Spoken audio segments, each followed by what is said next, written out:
Hi, my name is Vanessa, and I'm 28 years old. Looking back, there are moments from my childhood that never really leave me, no matter how many years pass. I was only 7 when my life changed in a way I didn't fully understand back then. I can still picture myself in that moment, wearing a pale yellow dress with tiny flowers stitched along the hem, clutching my stuffed bunny so tightly that its fur was nearly worn away. My parents, Robert and Brenda, sat me down in the living room to explain something that would shape the rest of my life. They told me they were getting divorced. Their voices were calm. No screaming, no slammed doors, just a quiet agreement that they didn't love each other the way they once had. At 7, I thought love was forever, so the word divorce didn't make sense. I didn't cry. Maybe I was too young to realize what it meant. All I knew was that suddenly, family was going to look very different. After the separation, my father, Robert, did everything he could to make sure I felt secure.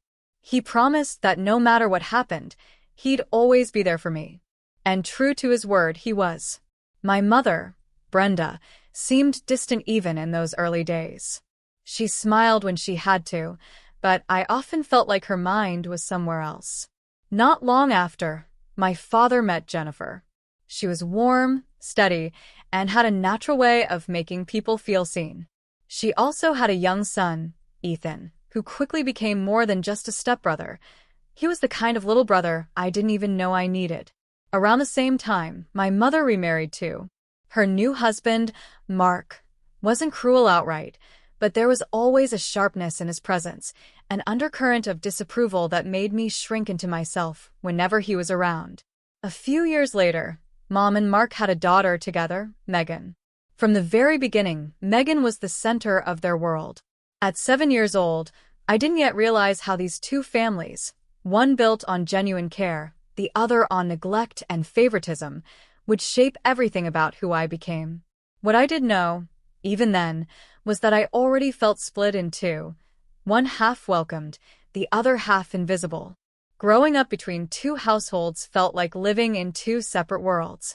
At my dad's house, life carried a rhythm that made me feel safe.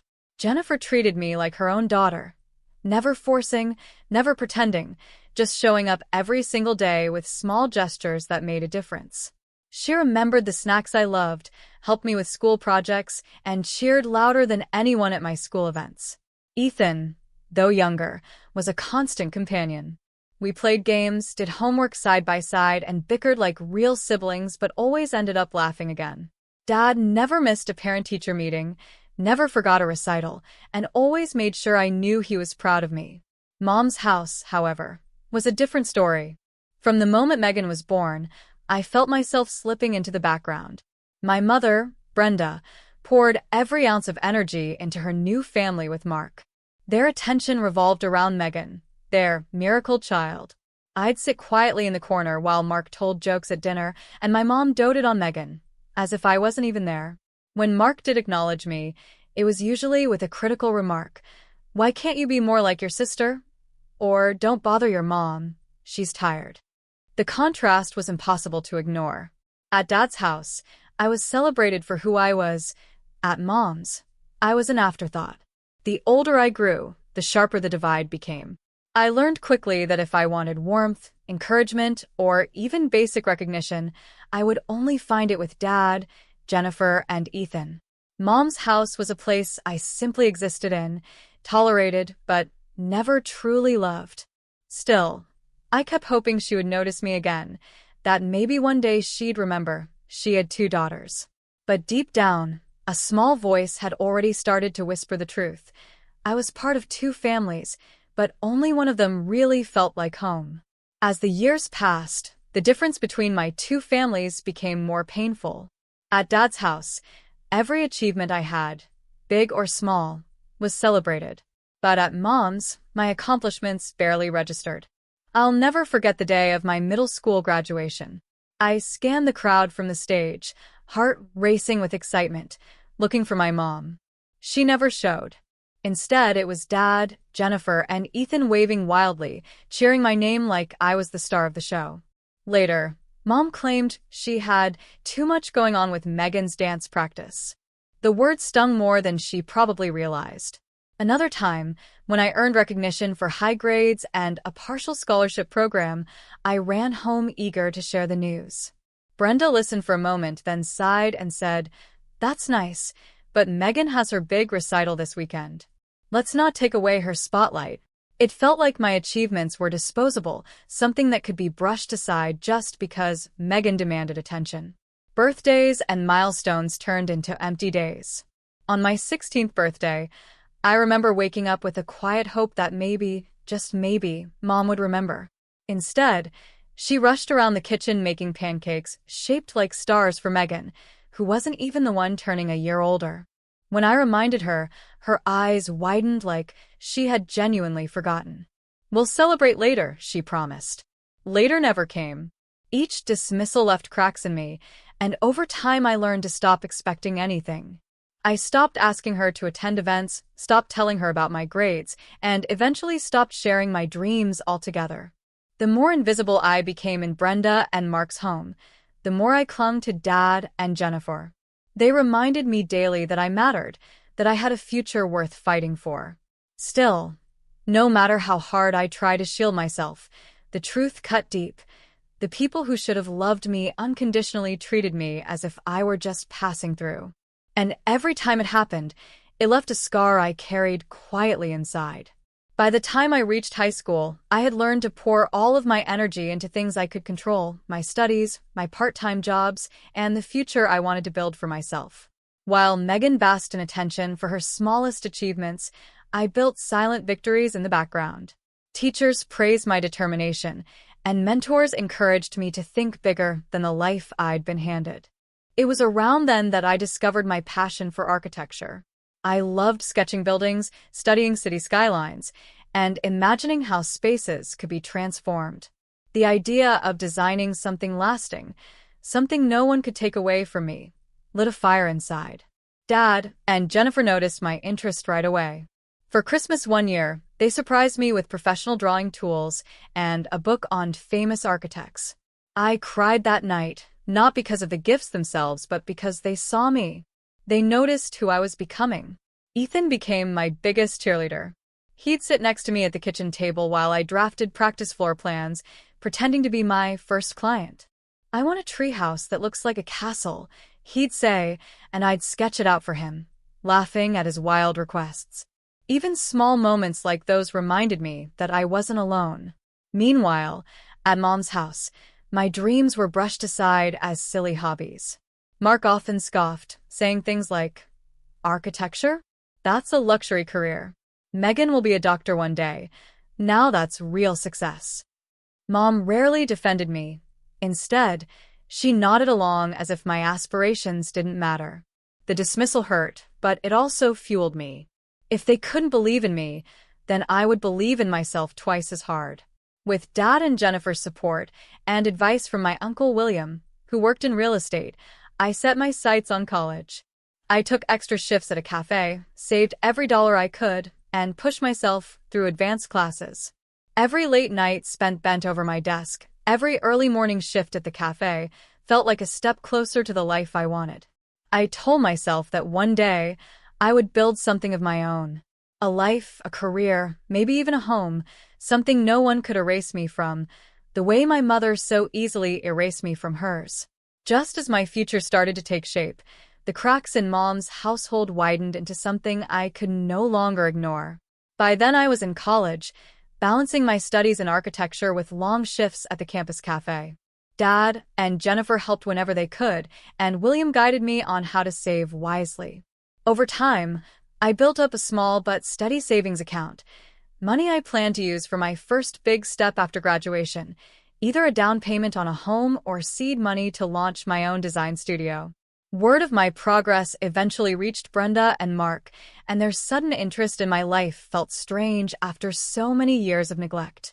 Mom began calling more often, inviting me over for dinners, pretending to care about my coursework and grades. Megan, who was in college herself by then, eyed me with a mix of curiosity and bitterness. She'd make comments like, "Must be nice having all that extra money saved up. Not everyone's that lucky, you know." One evening, during a tense dinner at Mom's, the real reason for their sudden warmth surfaced. Between bites of Mark's overcooked roast, Brenda leaned forward and said sweetly, "Vanessa, honey, we've heard how responsible you've been. Megan's struggling with her tuition and really needs help finding an apartment after graduation. Don't you think it would be wonderful if you helped your sister out? Family helping family." I froze, my fork halfway to my mouth. Help her out? She wasn't asking for advice. She was asking for my savings. I stayed calm and replied firmly, "I've been working hard to save for my own future. That money is for me, not for Megan." The room went silent. Mark scowled, Brenda's face darkened, and Megan smirked like she'd already expected my refusal. "Selfish," Mark muttered. Mom slammed her napkin on the table. "After everything we've done for you, you can't even help your own sister?" I almost laughed at the absurdity. Everything they had done for me? Years of neglect, of being pushed aside? I stood my ground. A real mother wouldn't ask her daughter to give up her dreams for someone else's comfort. And a real sister wouldn't expect it. Brenda's eyes narrowed, and in that moment I saw the shift. It wasn't about love or family, it was about control. They hadn't reappeared in my life to reconnect. They had come for my hard-earned future. I left that night with my hands shaking, but with my decision clear. I wasn't going to let them take anything more from me. What I didn't know then was that they weren't finished trying. Their betrayal was only just beginning. The betrayal came to light not long after that tense dinner. I had been away on a short study trip for one of my architecture courses, and when I came home and logged into my banking app, my stomach dropped. Several large transfers had been made from my savings account, amounts that added up to nearly everything I had worked for. The account number on the transfers traced directly back to Brenda. I remember sitting frozen at my desk, the room spinning around me. After years of being ignored, I thought I was numb to her neglect. But this wasn't neglect, this was theft. She had crossed a line I couldn't have imagined even she would cross. I drove straight to her house, screenshots clutched in my hand, my pulse pounding in my ears. Mark opened the door, smugness painted across his face. "Well, if it isn't our golden girl," he sneered. I shoved past him and confronted Mom, who was lounging on the couch like nothing was wrong. "How could you?" I demanded, thrusting the evidence toward her. She barely glanced at my phone before setting down her magazine. "Don't be dramatic, Vanessa," she said coolly. "Megan needed help, and you weren't being cooperative. You'll earn more money. This was the right thing to do." My hand shook, but my voice stayed steady. "You stole from me. That money was my future. Give it back, or I'm going to the police." Her lips curled into a smirk. "You won't. I'm your mother. You wouldn't dare." But I did dare. That night, I walked into the police station and sat across from Officer Miller, sliding the screenshots and statements across the table. My voice trembled as I explained what had happened, but there was no turning back. For the first time in my life, I chose to protect myself instead of begging for scraps of their approval.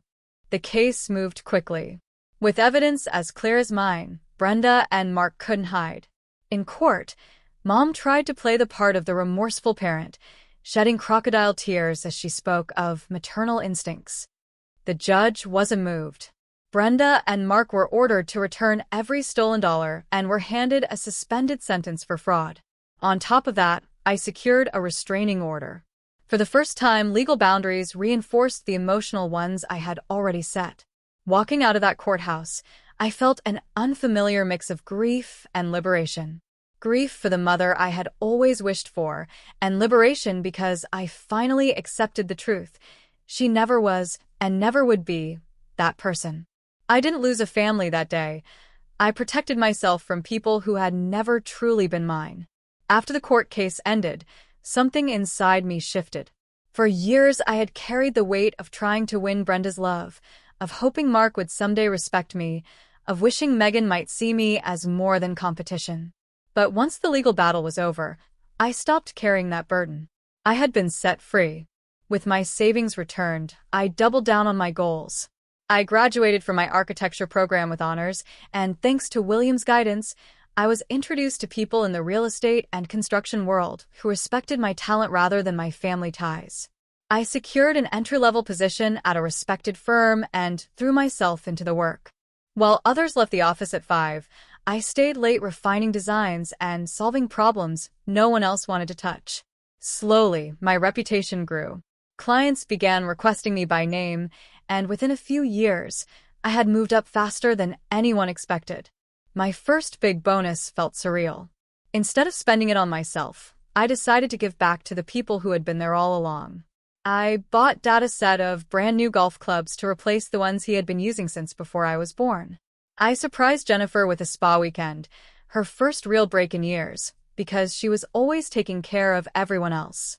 And for Ethan, who had grown into my best friend as much as a brother, I bought the newest gaming console he had been saving up for. Watching them open those gifts, seeing the joy on their faces, made me realize something important. This was my real family. Meanwhile, I started putting away money every month with a new dream in mind, buying a home of my own.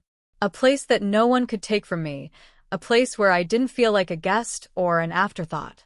When I finally signed the papers for a small but charming 2-bedroom house with a backyard, I cried in the middle of the realtor's office. Not because of the keys in my hand, but because for the first time in my life, I felt secure. Dad was already talking about helping me paint the walls. Jennifer kept sending me links to furniture ideas. Ethan teased me about finally having a guest room just for him. Their excitement filled every empty space that Brenda and Mark had carved into me. I hadn't just survived what my mother did. I had built something better. A career, a home, and most importantly, a chosen family that never once made me feel like I was too much or not enough. The night before I officially moved into my new house, I sat on the floor surrounded by unopened boxes, the keys heavy in my palm. For so long, I had imagined what this moment would feel like: freedom, safety, ownership of a space that was entirely mine. And now it was real. The walls were bare, the rooms echoed when I spoke, but to me it already felt like home because it was built on my effort, my choices, my survival. A week later, we celebrated with a housewarming dinner. Dad grilled in the backyard, Jennifer brought her famous casserole, and Ethan teased me endlessly about my questionable furniture choices. William raised a glass to toast my new beginning, saying he always knew I had the strength to make it here. I laughed, I cried, and I realized something powerful. I wasn't missing a family. I had one, the right one all along. Brenda, Mark, and Megan weren't invited. They had tried to call a few times since the court case, leaving messages filled with half-hearted apologies and excuses. I didn't respond. Some doors are better left closed, and for the first time, I was okay with that. I no longer needed to force myself into their picture-perfect family frame. I had my own frame now, filled with people who actually cared about me. That night, as I stood by the window of my new home, watching the glow of my family's laughter spill across the lawn, I finally understood the lesson all those years had been teaching me. Family isn't defined by blood. It's defined by love, loyalty, and presence. The people who show up for you, who support you without strings attached, those are the ones who deserve a place in your life. For years, I had been counting the ways I didn't fit into Brenda's version of a family. But standing in my home, I finally let that go. I had carved out a place for myself, surrounded by people who valued me for who I truly was. And as I locked the door that night, slipping the only set of keys into my pocket, I whispered to myself, for the first time, I'm truly home. This was my story, the story of betrayal, pain, and the strength to rise again. For years I was ignored, used, and pushed aside, but in the end, I built my own future and found the family who truly stood by me. Remember, sometimes revenge isn't about hurting those who wronged you. It's about living well without them, proving they no longer have any power over your life. If my story moved you, make sure to subscribe to Revenge Repeat for more real stories of betrayal and powerful comebacks. Because here, every ending is a reminder that no matter how dark the betrayal, the victory can be even brighter.